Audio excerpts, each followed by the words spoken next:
This meeting is being transcribed. This meeting is being recorded. Good morning, everyone. It is Tuesday, October 10th, 2023. I'd like to call the Board of Funeral Directors and Embalmers to order. And first thing you'll see on our agenda, notice of public comments permitted as you come in. If you'd like to do so, we'd ask that you'd sign in back there. And Ms. Bohannon, we'll ask that you call the roll, please. Fred Berry. Here. Anthony Harris. Here. Tanya Skell-Haynes. Chris Lee. Here. Wendell Naylor. Here. Scotty Porsche. Pam Stevens. Here. Mr. President, we have a quorum. Okay, thank you, Ms. Bohannon.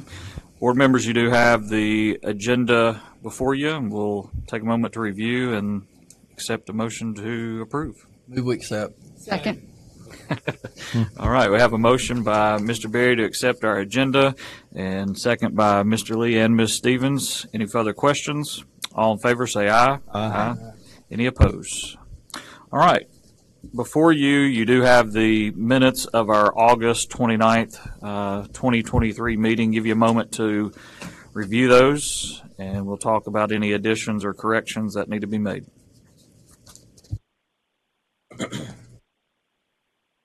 Move we approve. All right, have a motion by Mr. Berry to approve the August 29th, 2023 minutes, second by Mr. Lee. Any questions or comments? All right, if not, all in favor say aye. Aye. Any opposed? And the September 15th minutes will be available in November, is that correct? We do not have those today. All right, so we will review those in our November meeting. All right, we will move forward. Mr. Bryant, good morning. We'll turn to you for legal report. Good morning, board members. The first complaint is complaint number 2023-035051. This complaint was administratively opened on July 19th, 2023, following an inspection conducted by the department on July 13th, 2023. The inspection occurred at the department's request 1 month after being notified that respondent's manager had resigned, effective June 13th, 2023. At the time of the inspection, an application for change of establishment manager had not been submitted to the department, nor had the change of manager fee been paid.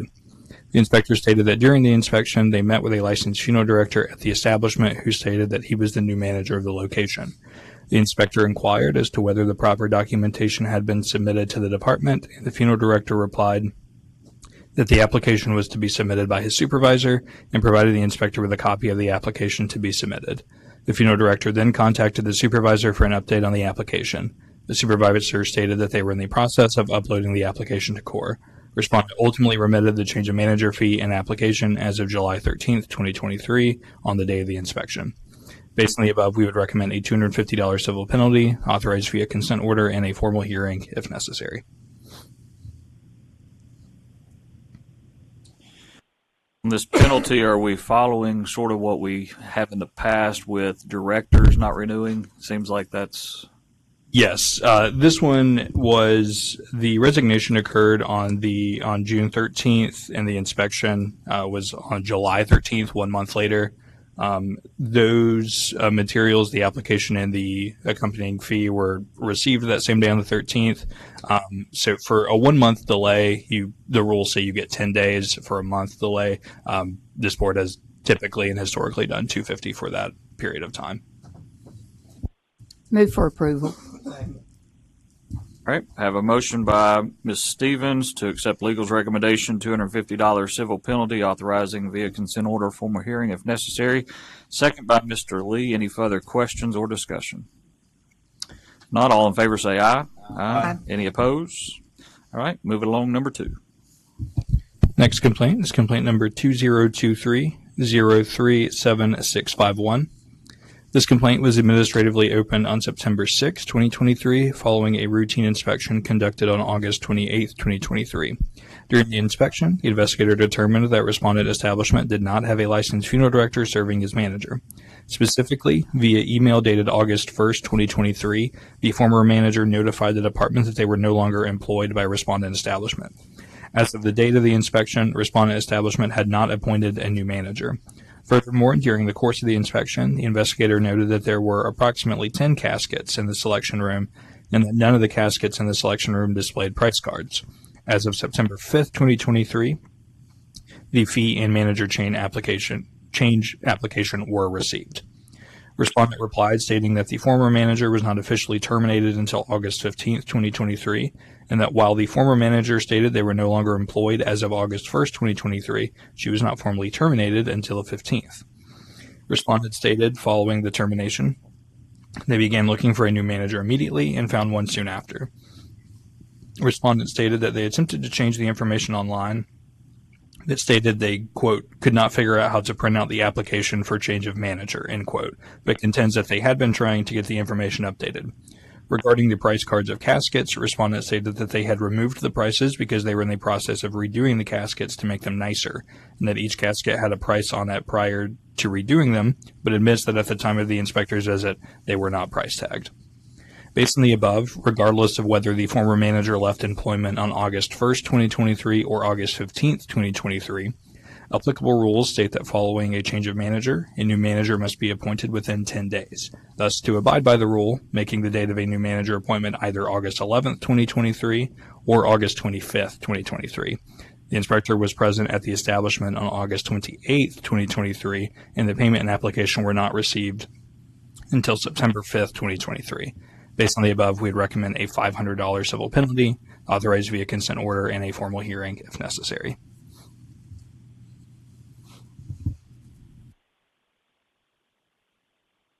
I have a quick question. Looks like already this year this establishment has been fined for unlicensed activity. Is there a reason we're doing the same penalty here?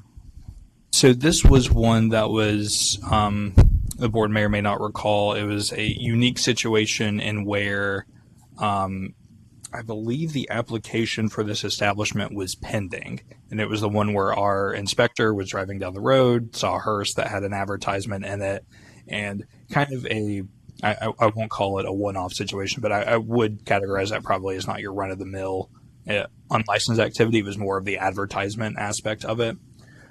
As far as the change of manager aspect, again, there's a little bit of a, I guess, two different versions of when the termination officially occurred. Legally speaking, that doesn't matter since it was late, regardless of whether it was the 1st or the 15th, and then the casket situation not being prized. So I think cumulatively, consistently speaking, this would be in line with what the board has done before, and kind of that unique unlicensed advertising aspect kind of was legal's logic with keeping it at 500.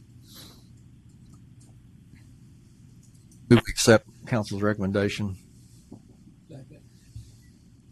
All right. I have a motion by Mr. Berry to accept legal's recommendation, $500 civil penalty, authorizing via consent order, formal hearing if necessary. Second by Mr. Lee. Any further questions or discussion? If not, all in favor say aye. Aye. Any opposed? All right. Number 3. Number 3 is complaint number 2023-037821. This complaint was administratively opened August 4th, 2023, following a routine inspection conducted by the department on July 31st, 2023. During the inspection, it was determined that the previous manager had resigned from respondent establishment effective June 22nd, 2023. At the time of the inspection, the application for change of establishment manager and the accompanying fee had not been submitted to the department.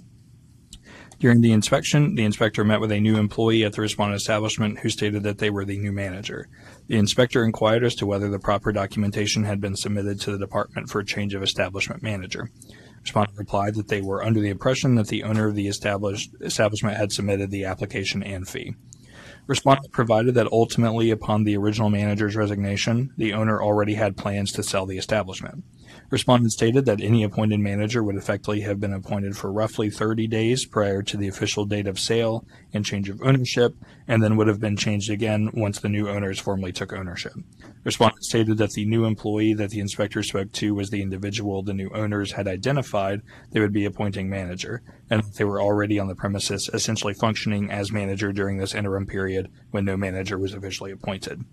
The fee and application were submitted as of September 19th, 2023. Based on the above, we would recommend a $500 civil penalty to authorize via consent order and a formal hearing if necessary.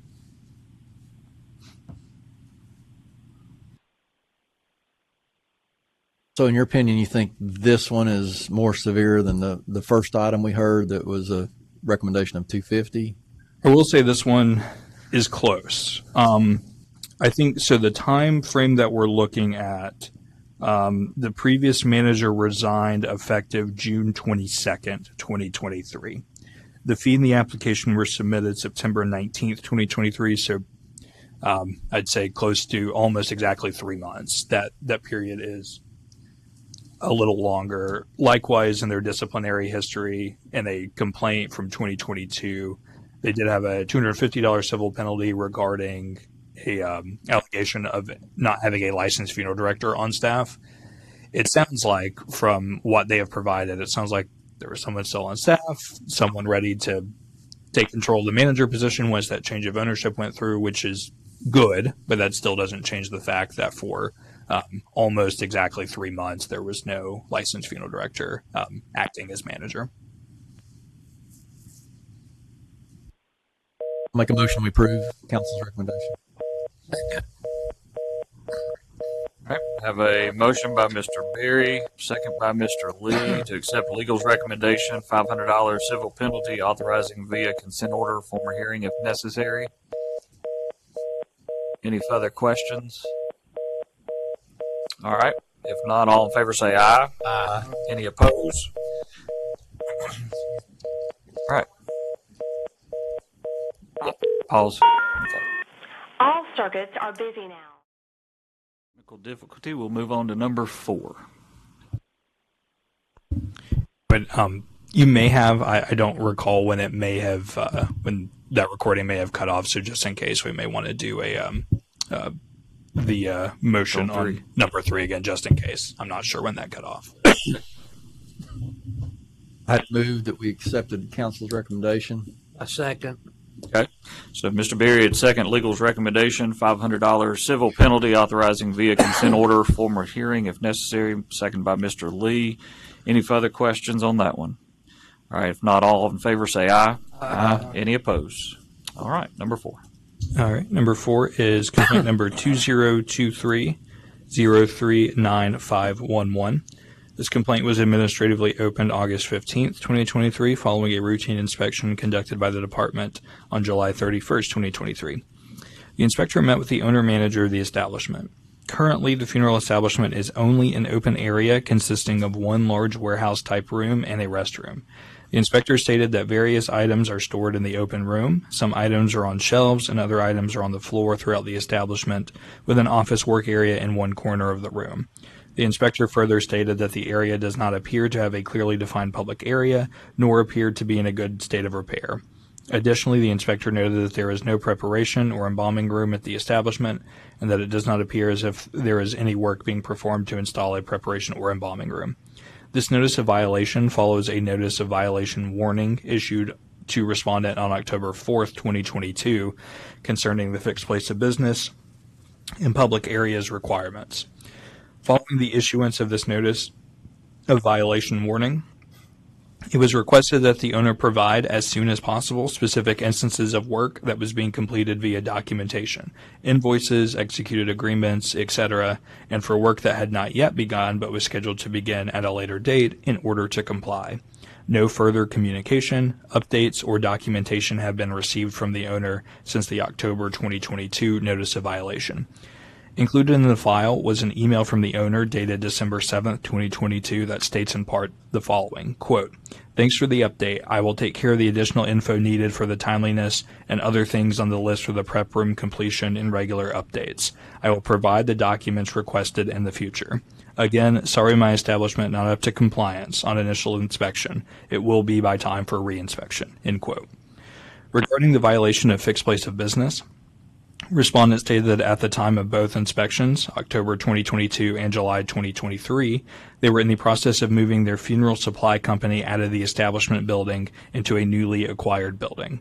Respondent explained that since their establishment license was issued, the respondent establishment and the funeral supply company had been sharing the facility. Respondent stated the funeral supply company will be moved out by August 31st, 2023. Regarding the violation of available public areas, respondent stated that upon being issued the establishment license, they have been utilizing a separate funeral home for the preparation and care of decedents. Respondent stated that they received their establishment license in August of 2021, and due to COVID supplier and contractor issues have slowed the construction process down. Respondent stated that they were able to purchase a building and began to secure the necessary permits to begin the construction process in October of 2022. Respondent stated that their electricity and plumbing are completed with walls up. Respondent further stated that according to their contractor, the project is expected to be completed as of November 1st, 2023. Based on the above, we would recommend a $750 civil penalty with a follow-up inspection 90 days after the board makes a determination, authorized via consent order and a formal hearing if necessary.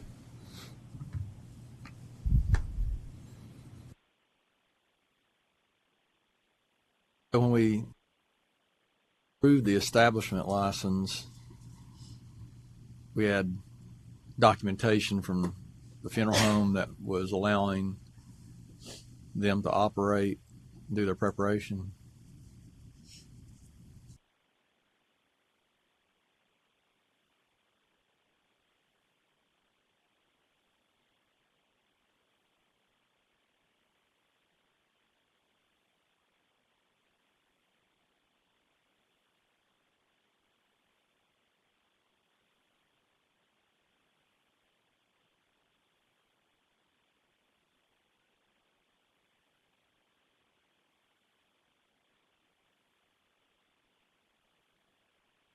Mr. Bryant asked that I respond, since what happened, I think, predates him. When the applicant appeared before the board, this is an embalming service, a mortuary service, and that was they of course obviously have to obtain an establishment license, but their intent was to operate a mortuary service.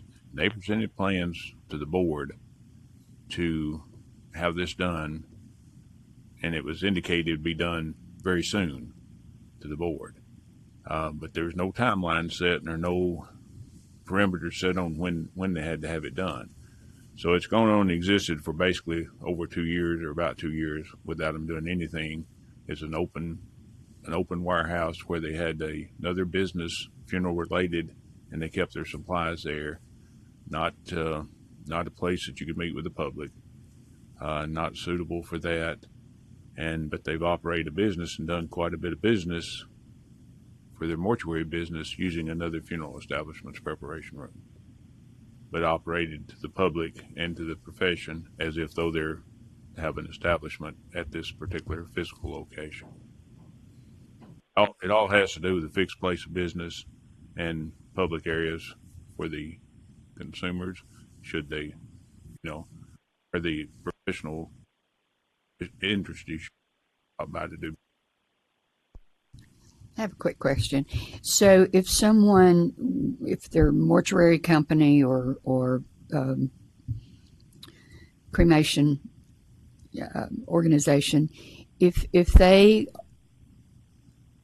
are asking on their application to be able to embalm, but they don't have the embalming facilities already in place, we still will give an establishment license. Is that correct? Board, that was an application that the board Right. reviewed and approved. Right. They did in this particular instance. Okay. So at this date, they still don't have the embalming ring. They're using somebody else's facility. I just want to make sure I'm clear. To our knowledge, of course, he says in his response that it would be completed by November the 1st, but we've been told before that it would be completed and like Mr. Bryant said, there was a warning issued last year that was to give them plenty of time, and we asked for updates, and we didn't receive that. So the penalty is based on the fact that they have not completed what they said they were going to do by, my dates are getting mixed up, by October of 22. Yeah, so in essence, they got their license in August of 21, and then we just do our normal routine inspections. We sent our inspector out there in October of 2022, and it was still kind of open warehouse issue.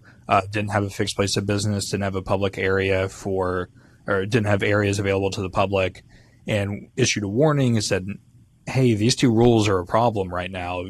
You need to fix that." And it was kind of communicated, if we get COVID contractors, it's hard right now. We understand.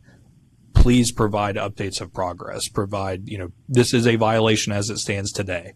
We need to get you need to be where you need to go, essentially. And never received those updates. And then in July of 23, when we send our inspector out there, it's essentially kind of, maybe some progress had been made, but still, as it stood, a violation of the fixed place of business and the public areas rule.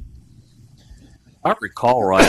I think I recall the pictures that he presented, and we had some trouble with it then because the one side he had that stuff sort of piled up and not clean, and that was going forward that he was going to take care of. Do I remember that scenario correctly?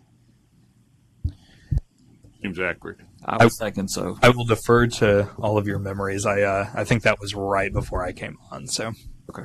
I thought that might be the same one. I mean, if we find $750, what's to keep him from paying that and keep rolling right along? We need to come up with something to owe him at owed. I mean, this is so 21, so right. And to Mr. Lee's point, that's part of the reason for, in addition to the $750 civil penalty, a recommendation that normally we do those inspections annually in 90 days, basically from. Sometimes we make it from receipt of the consent order, execution of the consent order. If the board makes the decision today, his 90-day clock will start now, and we're going to have an investigator out there in 90 days to see what, if any, progress has been made. now he was expecting the project to be completed November 1st, and that was from July or August. So we have to give him an additional 90 days. I mean, he's the one that said he'd have it done. That's 2 years and a month. Right. And it, to your point, it does not have to be 90 days. It can be sooner. I say we go on what he offered, the manager or whatever, November 1st, 2023. He said it would be done. I'm going to recommend a $750 civil penalty, follow-up inspection as soon as it's feasible by the board on November 1st, 2023.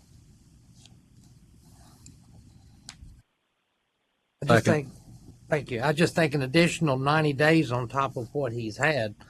And this shouldn't be rushing him. He's the one that said he would have everything done November 1st, 2023. Okay. So we have a slight change on the legal recommendation, sticking with $750 civil penalty with a follow-up inspection by November 1st, after the board makes this determination, also authorizing via consent order and formal hearing if necessary. That motion was made by Mr. Lee, second by Mr. Berry. Any further questions? All right. If not, all in favor say aye. Aye. Any opposed? All right. Number 5. Number 5 is complaint number 2023-039951. Complainant, wife of the decedent, alleged unprofessional conduct and failure to follow proper next of kin determination on behalf of respondent. Specifically, complainant stated that their husband passed away on November 4th, 2022, and that they were not notified by either the decedent's sister or respondent establishment.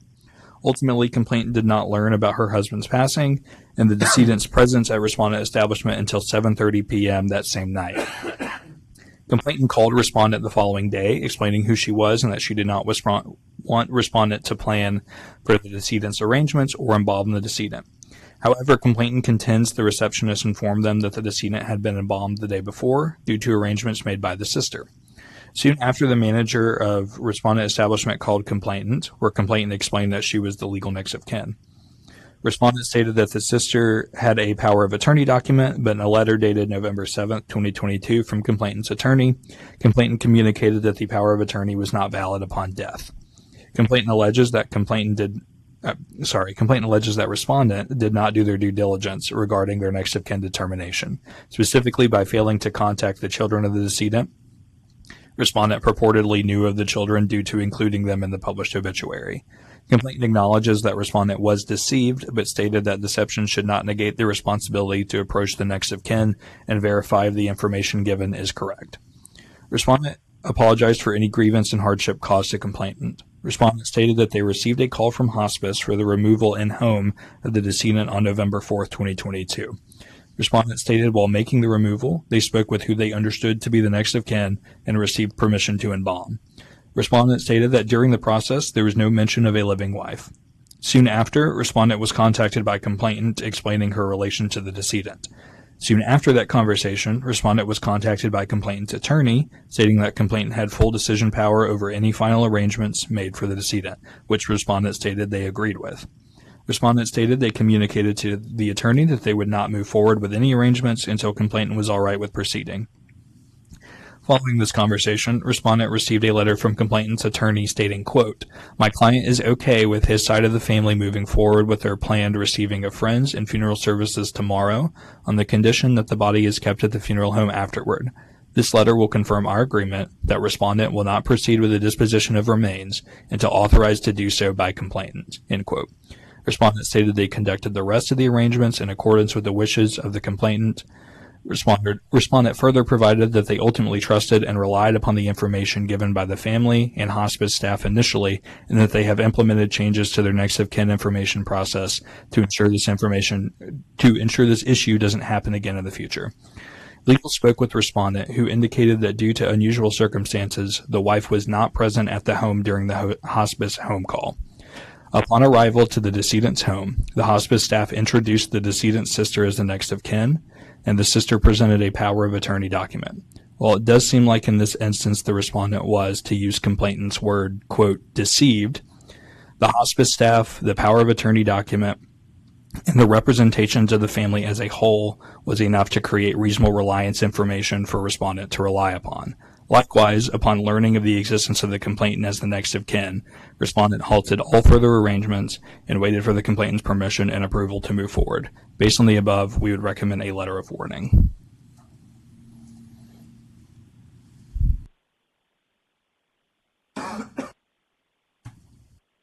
I'll move we accept council's recommendation. Second. All right, we have a motion by Mr. Berry, a second by Mr. Lee.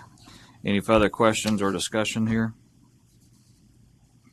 If not, all in favor say aye. Aye. Any opposed? Number 6. Next complaint is complaint number 2023-039471. Complainant alleged unprofessional conduct on behalf of respondent.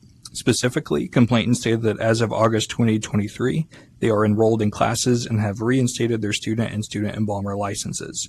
Complainant stated that in July of 2023, new owners bought the establishment and added new employees, including a new general manager, the respondent. Complainant stated one day she came into the establishment and was told by respondent that it was, quote, illegal for a student to be in the prep room. Complainant stated they had been in the prep room for the past 5 years, did not embalm, and only performed cosmetics and hairdressing. Complainant alleges that respondent has singled them out and does not allow complainant to complete their apprenticeship hours. Respondent stated that complainant would represent that they were apprentice and that they were in mortuary school. However, respondent stated no apprenticeship papers were ever filled out monthly, and none were ever signed by a funeral director or sent to the state for the hours to be logged. Respondent stated after checking with the state of Tennessee, she discovered that complainant had only been registered as a student, which had expired in September of 2022. Respondent stated that regarding the embalming, they made the decision to centralize the embalming for their locations, which had resulted in having 2 different embalmers with 2 other part-time employees to help during the day and night visitation hours. Respondent stated that complainant is likely upset that due to the staffing changes, their job and responsibilities have changed. Based on the above, the complaint is based entirely upon workplace disputes.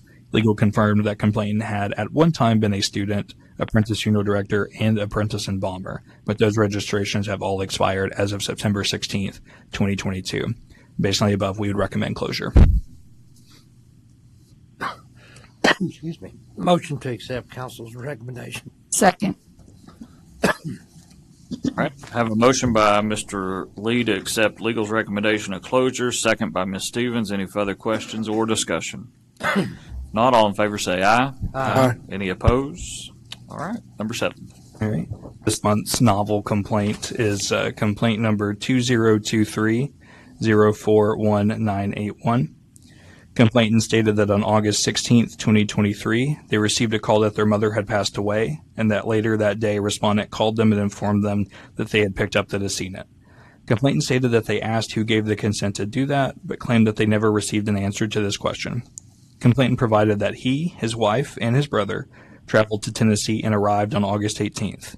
Complainant contends that they contacted respondent and were, quote, given the runaround, end quote, and thus did not meet until August 20th. Complainant stated that during this meeting, he communicated with a funeral director from respondent establishment and stated that the decedent did not wish to be at respondent establishment and that she had wished to be cremated.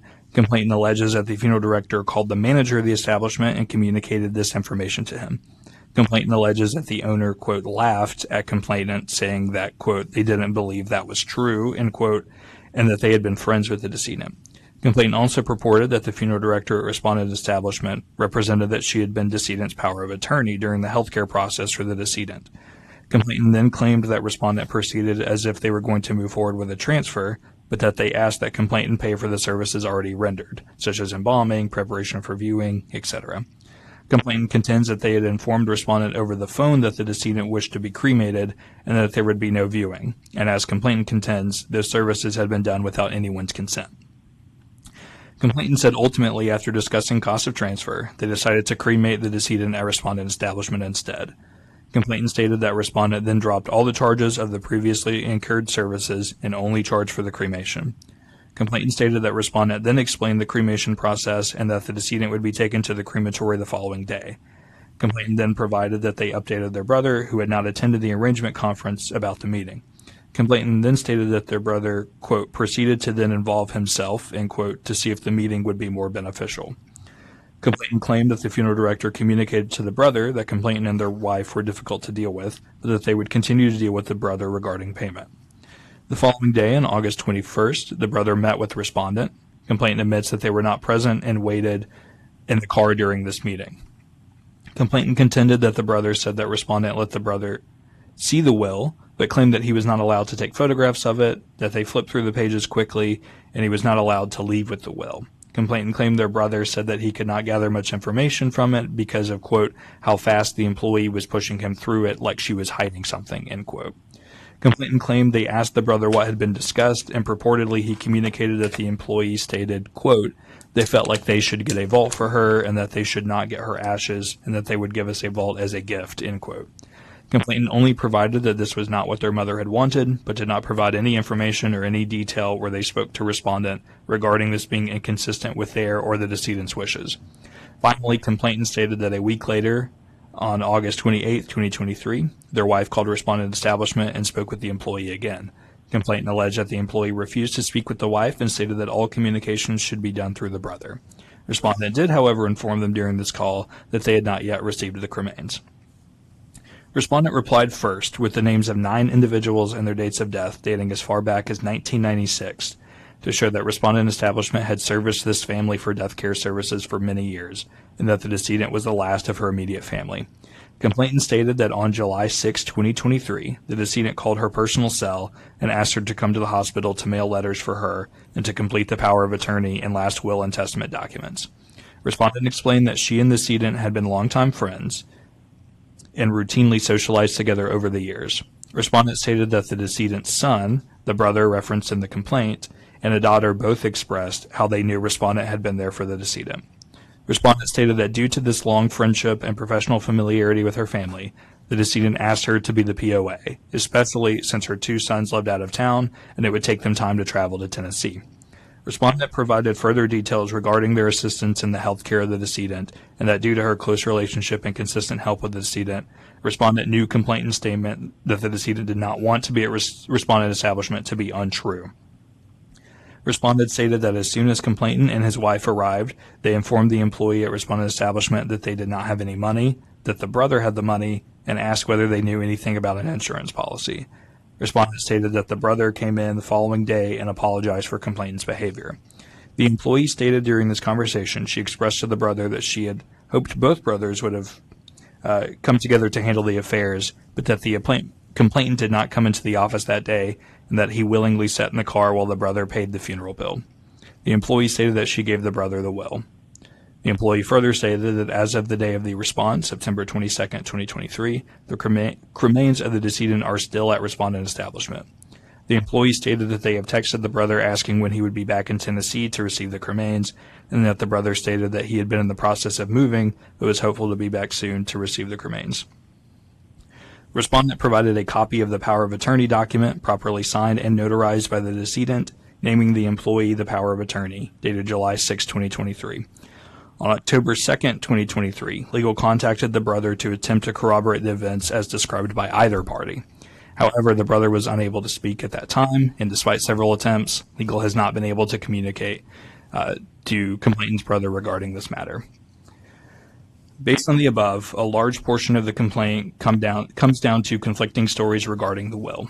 In short, complainant contends that respondent only allowed the brother to see the will, but never provided it to him to take with him, while respondent states that they would have preferred to have gone over the will with both brothers present, but as the complainant was waiting in the car, because the will was provided at the same time payment was rendered, they moved forward only with the brother present and gave him the will at the conclusion of the meeting.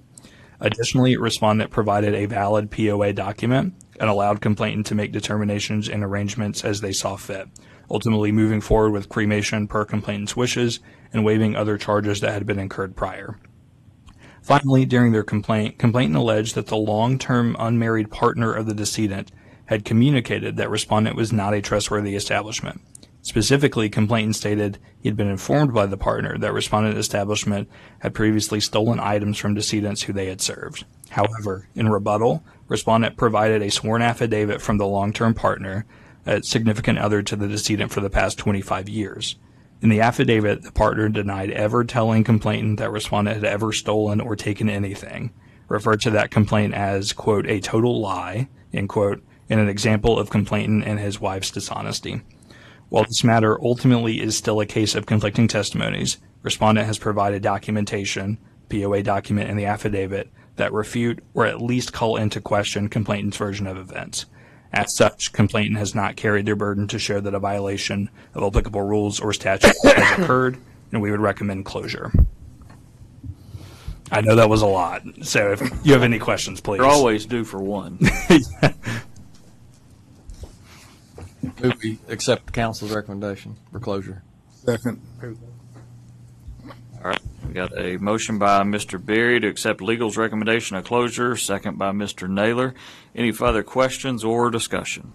I just have a comment. As funeral directors, we continue to see the escalation of dysfunction in families, and this is another example, but call for the vote. So all in favor say aye. Aye. Any opposed? All right, number 8. And last one, number 8, is a represent. It is complaint number 2021-065521. This complaint was opened by a member of the Vital Records and Statistics Division of the Department of Health alleging unprofessional conduct on behalf of the respondent and alleging that respondent failed to complete and file the death certificates of several cases. Complainant states that respondent is often rude to members of their staff, and likewise, complainant alleges that respondent has yet to have the death certificates of decedents dating back to June 2nd, 2021 at one location and decedents dating back to May 16th, 2021 at another location in their verism queue, and has not yet certified by a physician as to the cause of death or filed with the Department of Health. Respondent contends that it is difficult to have doctors sign death certificates at this time and stated that complainant acknowledged that the death certificates had been sent to the doctors for them to sign. Respondent did not deny that they may have been rude with complainant, but asserts that a member of complainant staff was rude initially, causing the respondent to respond in kind. And I should have said this at the beginning, but just for clarity, this was originally presented back in October of 2021. So the board's decision at that time was a $500 civil penalty for unprofessional conduct for an unreasonable delay in filing the death certificates and failing to treat members of the public in a respectful manner. So the update for this complaint: in correspondence with respondent's attorney, the attorney detailed the difficulty that respondent has had with a number of the death certificates in receiving the physician's certification. Respondent asserted that many of these deficiencies had been corrected very soon after, if not before, in some cases, receipt of the consent order back in 2021. Complainant did confirm with legal that this was the case. None of the certificates that were outstanding at the time this case was originally presented are still outstanding. Legal spoke with complainant regarding this matter. First, complainant agreed that respondent's delinquency regarding certifying death certificates had been corrected. Complainant provided that respondent appears to have largely corrected this behavior and noted that the state of respondent's queue was substantially better. Furthermore, due to the nature of the Verizon system, legal is unable to access the database and information themselves, creating an unusual reliance on complainant for pertinent information in this matter. In a conversation with complainant, they indicated they felt as if this matter had been resolved, since they felt as if the respondent's queue had improved so significantly and were happy with the result. Based on the above, complainant appears to be satisfied with the outcome of the complaint, that is, the behavior of respondent has been corrected. Due to the unique situation in where legal cannot gather further evidence without substantial effort on behalf of complainant and complainant's satisfaction with the resolution of this matter, legal recommends this be updated to a letter of warning. So y'all heard this in 2021, and does that mean in the last 2 years that the fine that this board levied has not been paid? It is not. So I'll give you the timeline of kind of how this went. So I sent that consent order, and I will say I recall this one fairly well because it was my very first board meeting where I presented this one. So I sent that consent order out a few weeks later. So I believe it went out mid-October of 2021. His respondent's attorney got back to me pretty much immediately with a reply. So it's a weird situation where normally when we get a respondent saying, hey, this is what happened, legal can kind of reach out and figure out whether that's the case. Since all the information that's relevant is in the Verizon system, which we have asked the Department of Health if there's any way I could get access to that, which they very politely told me that wouldn't be possible, that essentially legal has kind of had to lean on complainant for that information. So long story short, essentially, kind of for the past close to 2 years, it's kind of been sitting, waiting on whether that information can kind of be confirmed or denied. And recently I spoke to complainant and it was just kind of like, hey, where are we with this? Is it better? Is it still happening? Is it worse? Kind of where are we? And they were pretty emphatic that the situation had gotten much better. It seemed to have gotten the attention of the respondent and that it had not been an issue moving forward. I will say that this is a very unique situation because kind of due to the limitation of my access to the Verizon system, the ball is very much unordinarily in the complainant's court. Normally I can go get information if we need it, but because of that barrier, it's been very difficult.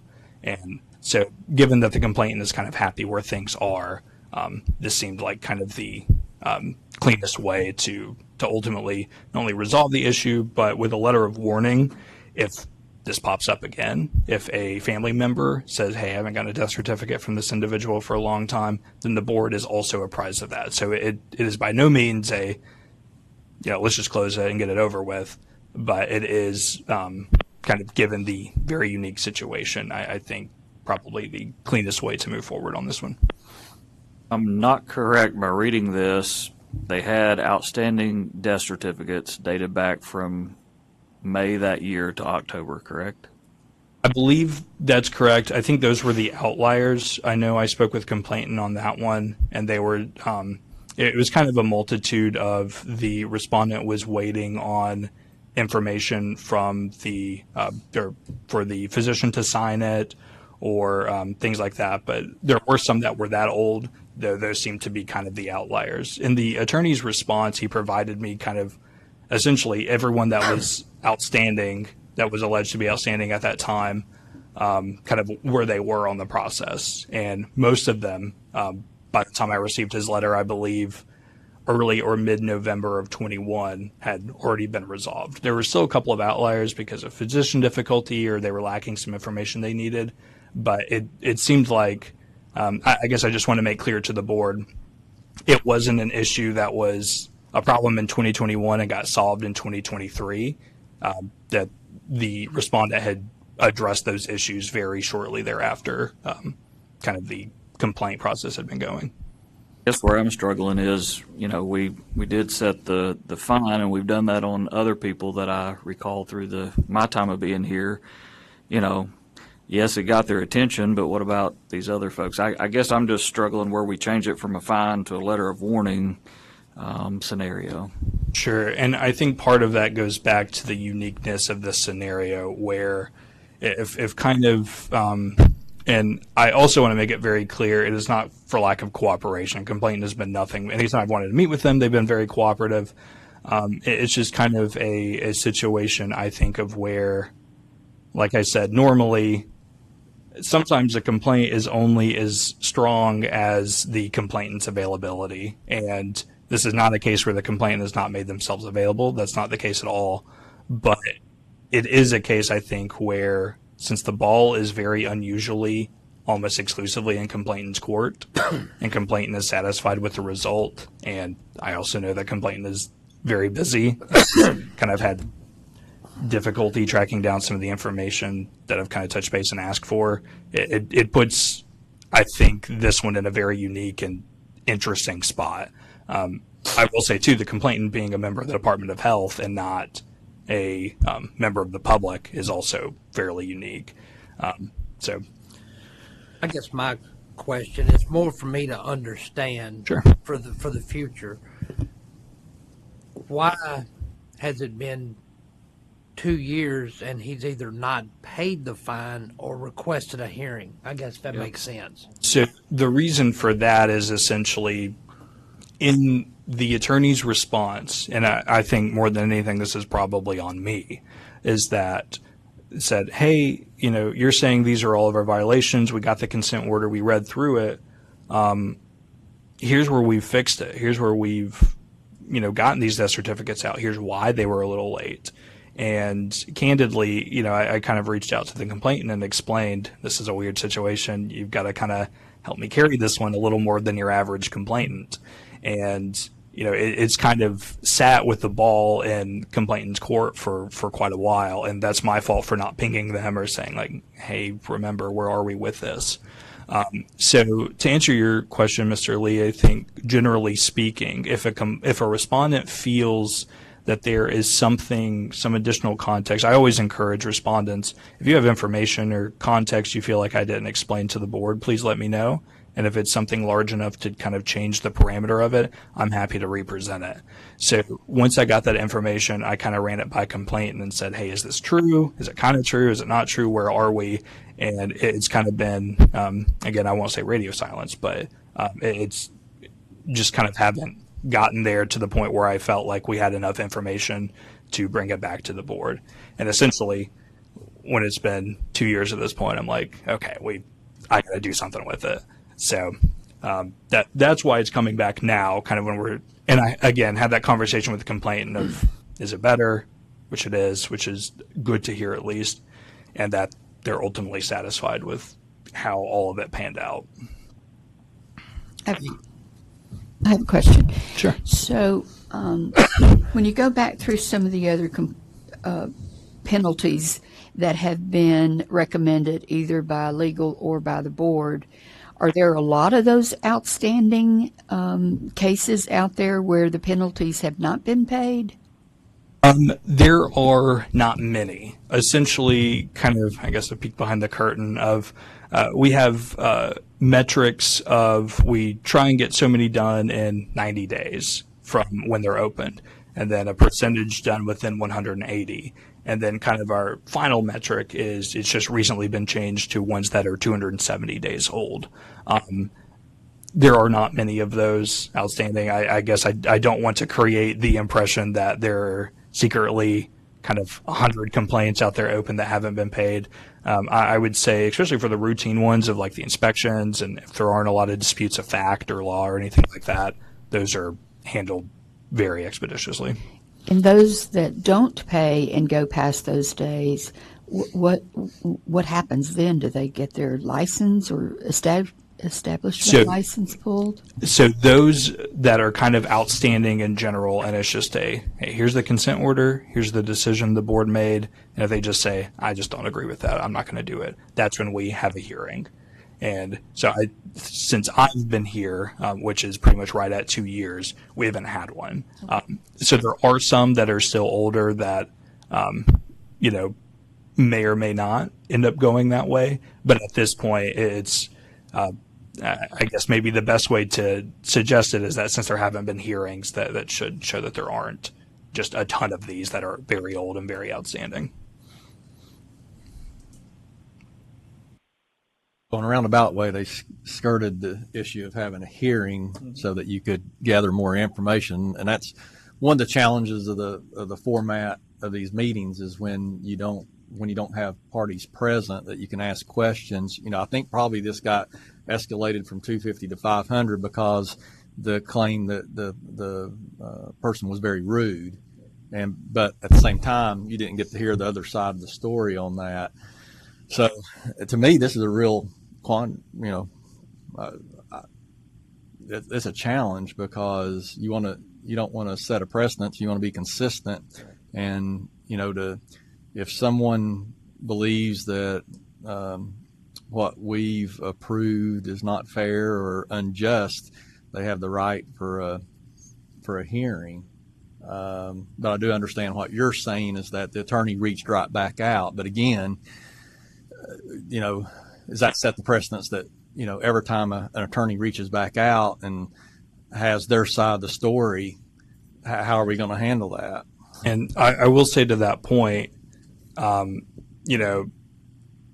with the limited number of represents that we have too, I think that's to, I don't think it sets a precedent of, all you have to do is just write back and say, I don't agree. Can you represent? I make it very clear. It has to, that comes through me. You don't just write in and then you get it reheard. It has to be something truly that adds element to, what the matter of the violation is. So I totally understand your caution there and want to hopefully alleviate you a little bit, and that, that's a pretty high bar to come back and get a represent.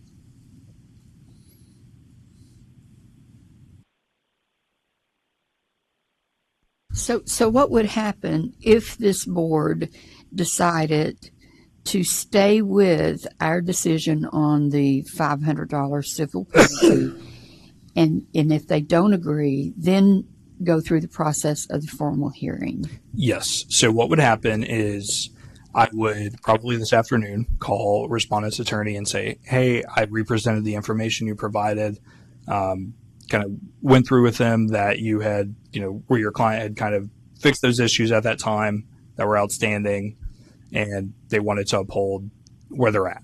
So he would reach out to his client. They would decide, okay, we've been reheard on the issue. Do we move forward?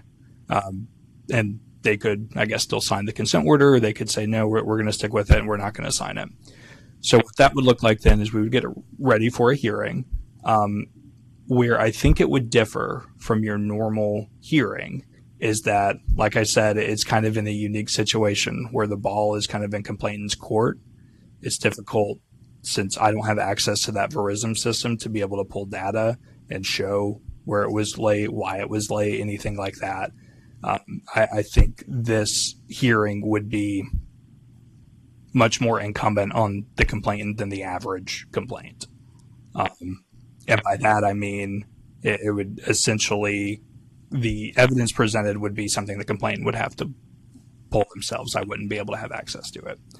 So that's why I think this one's so unique, because again, normally I have access to that information, but here, since it's in a database, I can't access. That makes it a little trickier. The fact that we are here looking at this again, I do question, the vital records, statement of the rudeness. How rude was it, or did they, in the heat of the deal, over exaggerate that, causing us to increase the penalty? How late were these? So it was June and May of 21, but usually we're asking questions in these situations. What kind of documentation is there? What did you do to try to get these certificates signed? If we send something to a doctor, we all experience the issues of trying to get a doctor to sign occasionally, but what do you do, and what kind of documentation do you have to support that. And I don't know if we had that kind of documentation. I don't even know if we asked those questions back at that time, but I'd be more likely to reduce this back down to just for discussion, to 250, what was the original, because we don't have that other information as far as the documentation of what they did to try to get these resolved. Feel better with that than a letter of warning, personally.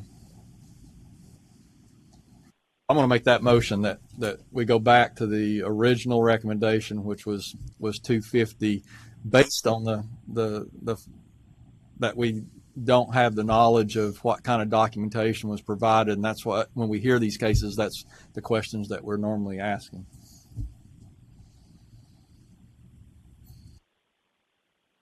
All right, we have a motion by Mr. Berry to change legal's recommendation from a letter of warning and go back to our legal recommendation of the $250 civil penalty on the unprofessional conduct and the unreasonable delay in filing the death certificates, failing to treat the members of the public in a respectful manner, and authorize settlement via consent order and formal hearing if necessary. Any further questions or a second to the motion? I'd also note that, it's kind of crazy to have a hearing on something like this the hearing's going to be much more expensive than a 250. But anyway, that's the other challenge of having a hearing about this. I will second Mr. Berry's motion going forward on that one. Any further discussions or questions? If not, all in favor, say aye. Aye. Any opposed? All right. Mr. Bryant, that looks like all from you. Any further discussions from legal? Nope, that is all I have. Thank you. Thank you for a job well done as always. All right. We will move on to Mr. Gribble's Executive Director report. Good morning, sir. Morning, board member. First is the licensee reports. A report of the license administratively approved by the executive director pursuant to board authority for the period of August 24, 2023 through October 6, 2023. And you have the list in front of you of establishments and individuals as well. Establishment report. There's one establishment that's reported closing since the last board meeting. It's Collierville Funeral Home, 534 West Poplar Avenue in Collierville, Tennessee. They built a new location and got licensed for the new location back a few months ago, and they were operating both locations for a period of time to make the transition, and they feel like they've got the transition made. So this building they're closing, the establishment license they're closing, is the old establishment. They still have an establishment in Collierville. It's just at a newer location. There are no disciplinary actions to report. That would have been the report for the August disciplinary action report, and there were no disciplinary actions taken during that month. Complaint report. There are 44 complaints that are open, 23 of those against funeral directors and or embalmers, and 21 against establishments. And that concludes my report. If you have questions, I'll be glad to answer them. We accept. Second. All right. Motion by Mr. Berry, second by Mr. Lee to accept Mr. Gribble's Executive Director report. Any further questions or discussion? All right. If not, all in favor say aye. Aye. Any opposed? All right.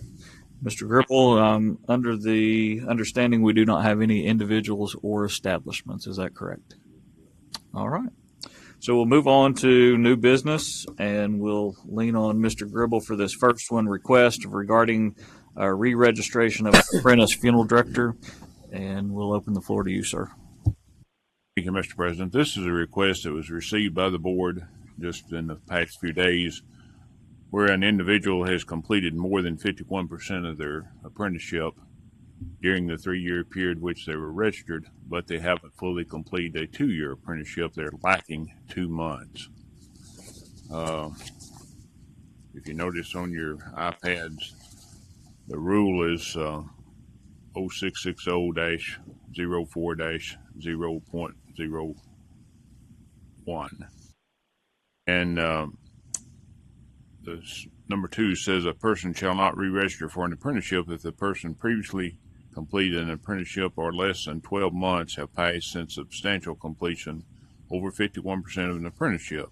Upon showing a good cause, the waiting period of 12 months may be waived by the board. So this is the request that was received from the individual, and also a timeline there so that you can see what happened and what occurred. This individual was approved on September the 28th of 2020 as an apprentice funeral director and embalmer. They chose to not go the embalmer route, but they've also completed the funeral director certificate at a mortuary college, and they have passed the state board exam. Those were done about 18 months ago, 2022.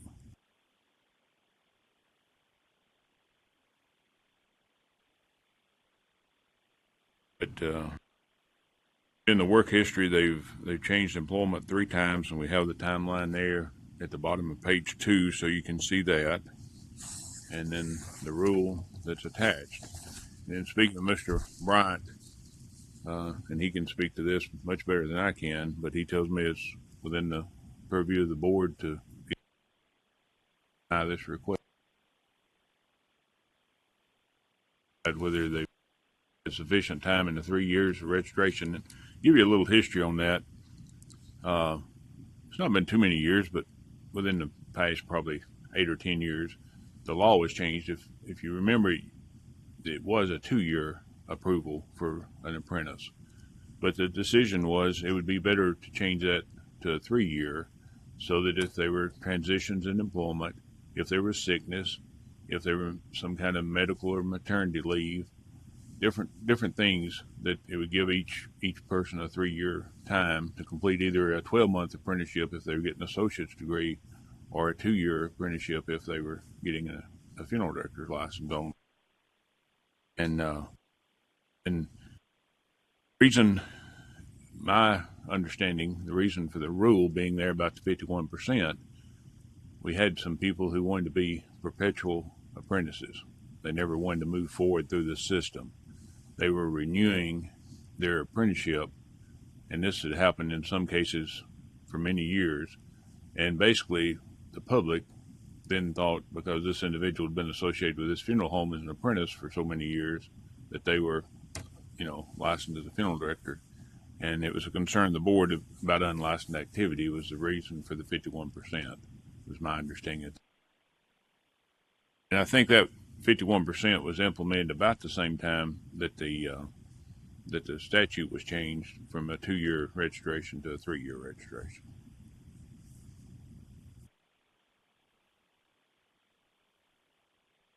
So there's any specific reasoning other than just the desire?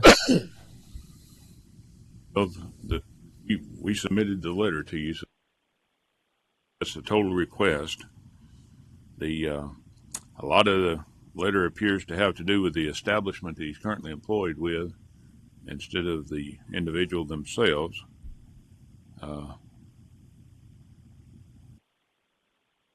Looking over this letter, am I not correct? The reason this applicant is stuck at the 2 months is the negligence of not filing the quarterly report in a timely manner. Is that right?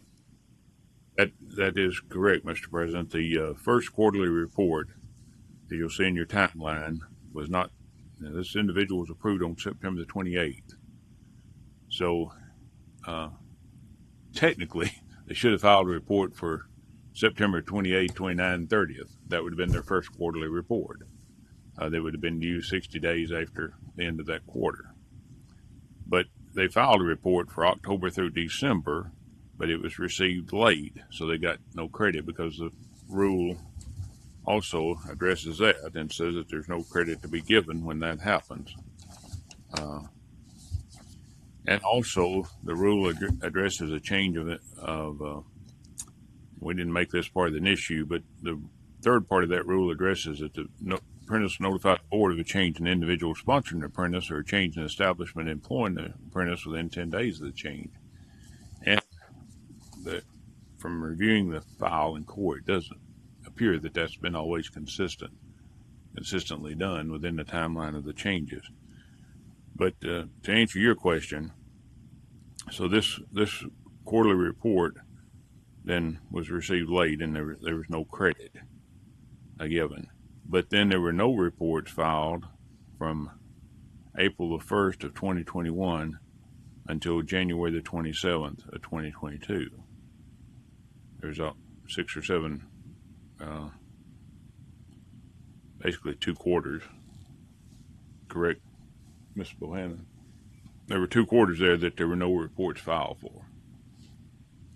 Because we didn't receive a report until we received one on April the 1st of 2021, which we could not give credit for.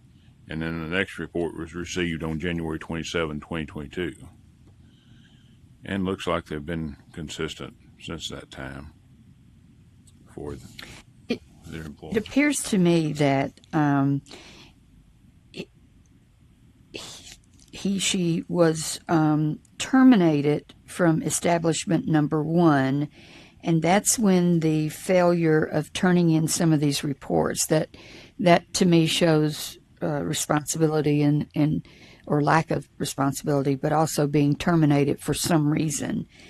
The other thing is, if this, in my opinion, if this establishment is wanting this apprentice to have this extended or approved by us, why would we not get a letter from the establishment as well?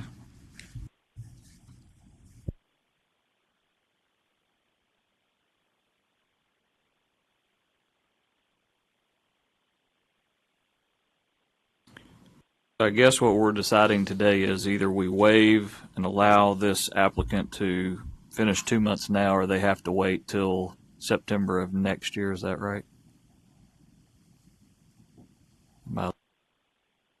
It's my understanding, Mr. Brown, is that correct? Yes, that's correct. Essentially, it's that waiting period there. The timing fell off to where the request is for that waiver of the 12-month waiting period, so they can go ahead and knock those 2 remaining months out, or if they do have to wait that subsequent 12 months before they can finish out.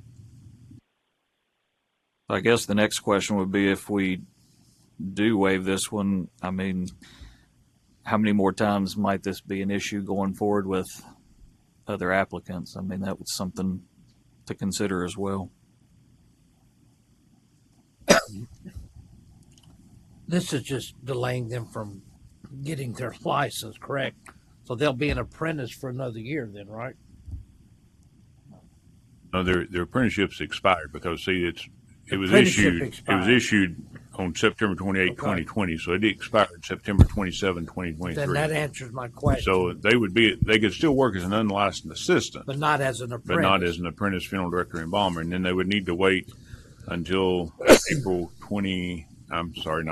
September, if the board, well, due to 2 scenarios. If the board approves this waiver, then they could re-register as soon as we can get the paperwork to them. Ms. Bohannon would do that. But they could re-register in the next few days, and they still need to complete 2 months of apprenticeship before they can, then they've got to successfully pass the Tennessee Laws and Rules and Regulations examination. It might be filing some certificates of completion of apprenticeship and things like that, but they still got 2 months of apprenticeship to do.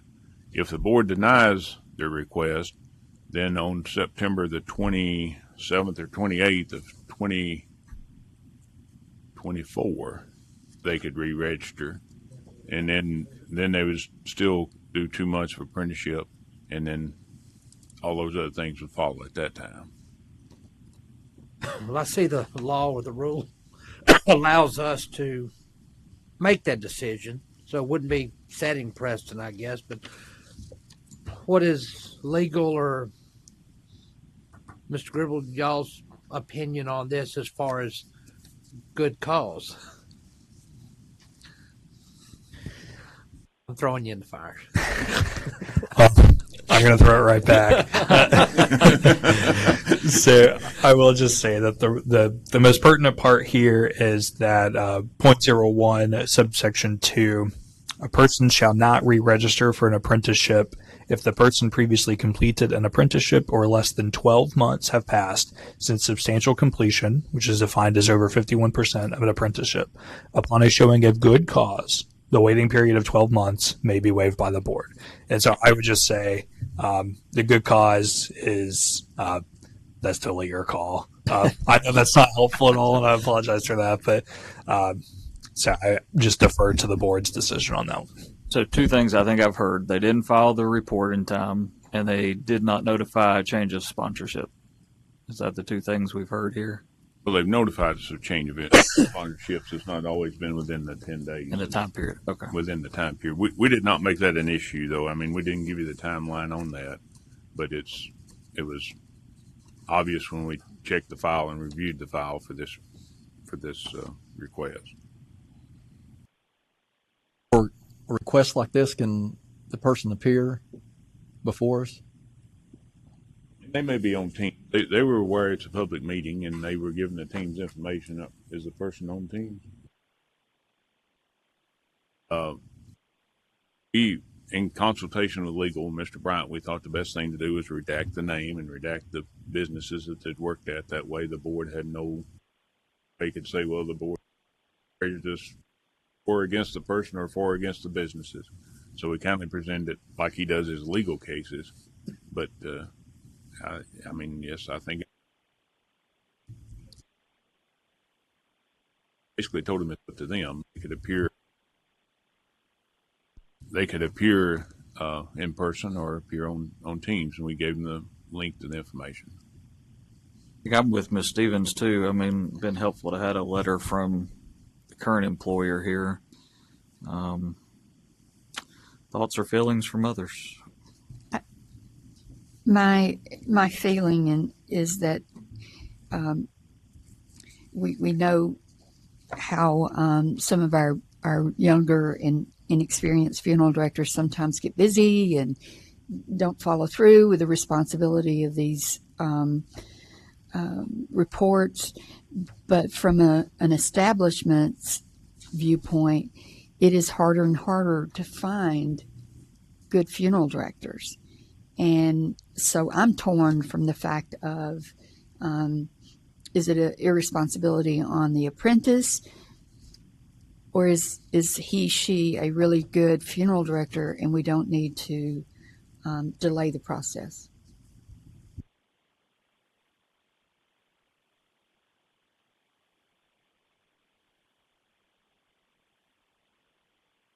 But if we look at this individual's been out of the business for over a year, though, right? And just has been rehired by this establishment, if we read that right? I don't think. No? Okay. The month, okay. If it is, that's a typo. Maybe April to June. There's so many dates there, okay. History is consistent. Gotcha. Wasn't out of work. There's less than 2 months between the employment in establishment 1 and establishment 2, and then about 10 days. And yes, even though we had the changes of sponsor, and that's how we know that they might not have been filed within 10 days, because we asked this person specifically for the dates of employment so that we can make a true representation to the board. So if we waived the 12-month waiting period, they would reapply now and do their last 2 months? Yes, sir.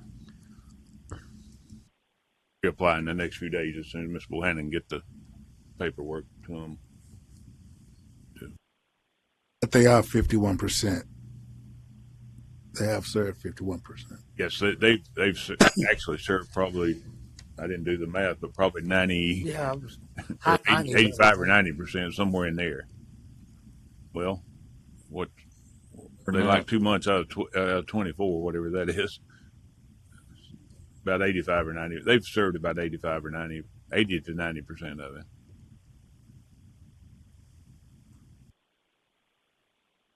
I'll move that we approve the request. Second. All right, we have a motion by Mr. Berry to approve the request to waive the 12-month waiting period. Is that correct? All right, and then second by Mr. Naylor. Any further questions or discussion? All right, if not, all in favor say aye. Aye. Any opposed? All right, that application request is approved. All right, still a new business. Any notice of anybody wanting to speak today, Ms. Bohannon? Mr. Fatson and Mr. Span, that's something on the burner.